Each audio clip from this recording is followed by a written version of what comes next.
अस्सलाम वालेकुम फ्रेंड्स, मेरा नाम है काशिफ और आप देख रहे हैं FS every official YouTube channel. Friend, मैं आपको आज ऐसे 6 बर्ड्स बताऊंगा जो आप आसानी से रख सकते हैं और न्यू फैंसी है जो इससे यूज़ कर सकते हैं, क्योंकि बर्ड ऐसा कारोबार है, ऐसा शौक है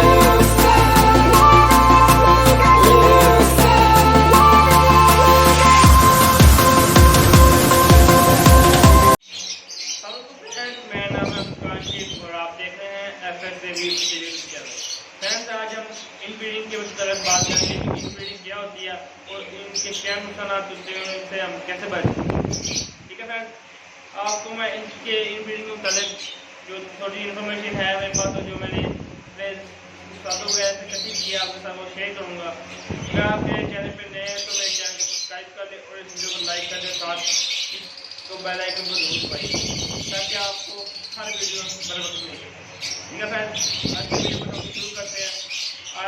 इन ब्रीडिंग एक ऐसा मसला है जो हम जानबूझकर कर ही देते हैं, क्योंकि अगर जब हम एक महंगा बन लेते हैं, ठीक है, तो पहले मैं आपको बता दूँ इन ब्रीडिंग होता क्या है।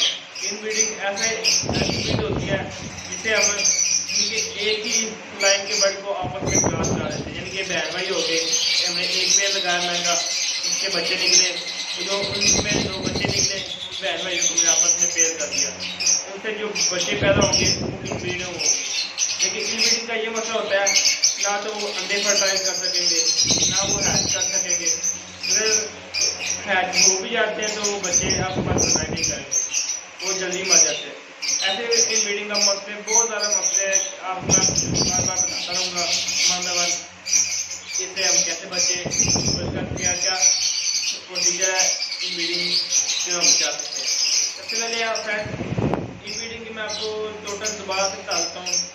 अगर आप इन ब्रीडिंग ये होता है कि एक ही बर्ड के बच्चों को, यानी कि उनके बहन भाइयों को आपस में पेड़ कर देते हैं, या उसका जो बच्चे निकले हैं उसको उसके बाप के साथ या उसके माँ के साथ लगाते हैं, उनसे जो बच्चा होता है निकलता है वो ठीक निकलता है।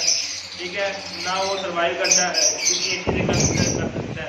अगर वो सर्वाइव कर भी जाता है तो आगे जब ब्रीड करता है तो ना उसमें इतनी काबिलियत होती है कि वो किसी बीमारी वगैरह से बच सके, उसके जो एग होंगे वो भी अनफर्टाइल आएंगे, ना वो अच्छी तरह क्रॉस कर सकेगा। अगर समझ लीजिए उसमें फर्टाइल हो जाते हैं तो वो हैच नहीं कर सकेगा उसे, अगर हैच कर भी लेता है तो उसमें बच्चे सर्वाइव नहीं करेंगे। टोटल समझ लें कि आपका लॉस है, आप उसमें कुछ भी प्रॉफिट हासिल नहीं कर सकते हैं ब्रीडिंग करवाने से। आपको चाहिए कि आप एक बोर्ड या कॉपी पे लिख लें, लेकिन मैंने सब बोर्ड के पीछे एक चीज़ लगाई हुई है, नवीद शेख साहब ये लगाते हैं, मैं उनका स्टूडेंट हूँ, मैं उनसे सीखता हूँ और दूसरे बड़े ब्रीडर हैं मैं उनसे सीखता हूँ। अल्हम्दुलिल्लाह मेरे वो टीचर हैं, उनसे मेरा ये लबर का शौक चल रहा है। जैसे जैसे वो नए पेड़ कहते हैं ये न्यू फैंसी के लिए ये आप ये लगाए, वो मैं ले आता हूँ। अल्लाह का शुक्र है माशाल्लाह, मैंने अपने सारे जो है मोटेशन की तरफ मैं जा रहा हूँ। पहले मैंने सीखा है अच्छे तरीके से छोटे बर्ड रख के कि इनको कैसे मैनेज करना है लबर को। और लबर में मेल फीमेल बहुत सर दर्द का काम है। अगर आपको मेल फीमेल का सही नहीं पता चला तो आपका टाइम वेस्ट है। तो जब मैंने नया शौक शुरू किया था 3-4 साल पहले, मेरे पास लबर ब्रीड ही नहीं थी। मैंने क्या चीज़ है ये, कोई नवी चाय ले लें जाके। फिर मैंने स्टेडियम से शुरू किए, फिर मैंने सीखा, साथ मैं लबर का स्टेज में हिसाब से सीखता रहा। ऐसे वैसे फिर जैसे जैसे मैं सीखता गया वैसे वैसे मैं अपने लबर को बढ़ाता गया। फिर मैं 4 पेड़ लिए, माशाल्लाह 4 पेड़ से तो मैंने बढ़ाया। अब माशाल्लाह से आप देख सकते हैं पूरा कमरा भरा पड़ा है। फिर मैंने इस साल मैंने सारे मोटेशन लगाई है। अब मेरे पास है पेल प्लस पोस्टल पेल प्लस स्ट्रीट लगे हुए हैं, पागलू लगा, पागलू पोस्टल स्ट्रीट पेल फेलो लगा हुआ है, अच्छा से अल्बाइनो लगा, क्रीमिनो लगा हुआ है, ऑफलाइन है, यूविंग है। ठीक है फ्रेंड, ऐसी माशाल्लाह मैं मोटेशन पे जा रहा हूँ। अल्लाह करेगा अच्छी भीड़ आएगी। तो मेरे पट्टे हैं सारे, ये लोग ब्रीड ले रहे हैं, हम अपने पट्टों को संभाल रहे हैं। माशा जो मेरे बर्ड दूसरे ब्रीडर कुछ लगा हुआ है ग्रीन यूविंग का और साथ मोम की तितली है, माशा ये बहुत अच्छा पेड़ है। ब्रीडिंग स्टार्ट हो गई, इंशाल्लाह आपको ब्रीडिंग प्रोग्रेस भी दिखाएंगे। हाँ, मैं बात कर रहा था कि आप एक रजिस्टर पे मैनेज करें। जैसे अब जितने बच्चे एक ने एग दिए हैं, पेड़ लिखते हैं कि इस पेड़ ने इतने को अंडा दिया था, ताकि आपको चेक करने में भी आसानी हो। ठीक है फ्रेंड, जब आप डेट लिख देंगे तो आप 7 दिनों बाद चेक कर सकते हैं। आप देख सकते हैं कि अंडा फर्टाइल हुआ है कि नहीं हुआ। अगर 7-8 दिन से अबाउ हो गया, अंडा पहला फर्टाइल नहीं हुआ, तो समझ लें कि वो अनफर्टाइल, आप एग उठा लें तो दोबारा वेट कर लेगा।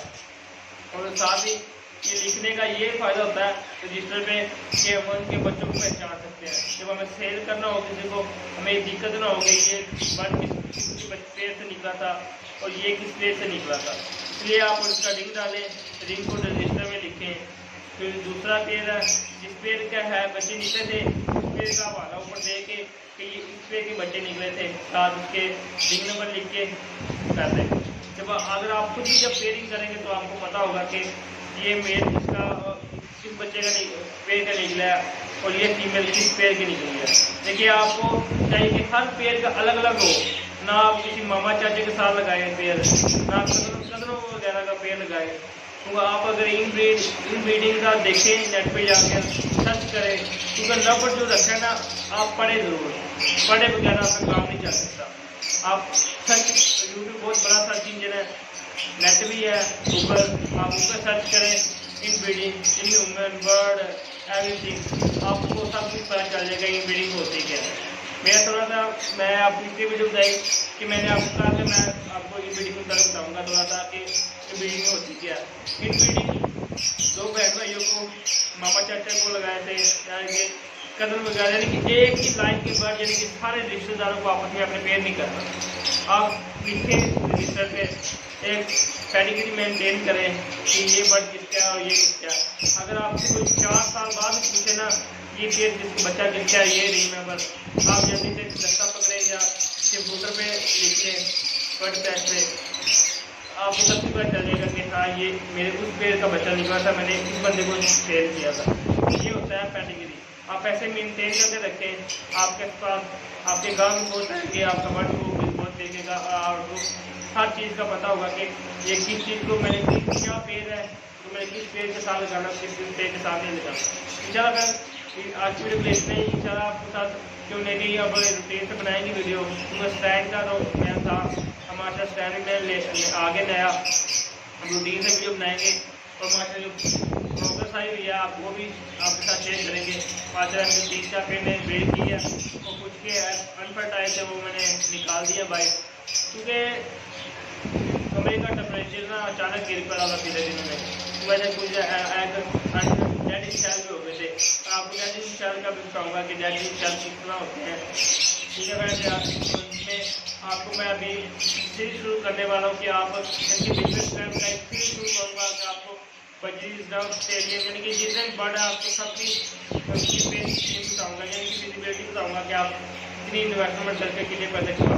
ठीक है फ्रेंड्स, आज की वीडियो के लिए इतना ही। अगर आप मेरे चैनल पर नए हैं तो मेरे चैनल को जरूर सब्सक्राइब कीजिएगा और साथ में बेल आइकन को जरूर दबाइएगा, हाथ पे प्रेस कर देना, तो ताकि आपको हर वीडियो सबसे पहले मिले। ज़्यादा वीडियो को शेयर करें और चैनल को शेयर करें ताकि हमारी फैमिली बढ़े और हमारा हौसला बढ़े और आपके लिए अच्छी से अच्छी वीडियो बनाएं। इंशाल्लाह कुछ सेटअप भी हम करेंगे और मैंने आपको कहा था कि मैं राह के पेड़ मैंने लगाया कि इंजीनियरिंग तरीके से आपको भी दिखाएंगे इंशाल्लाह।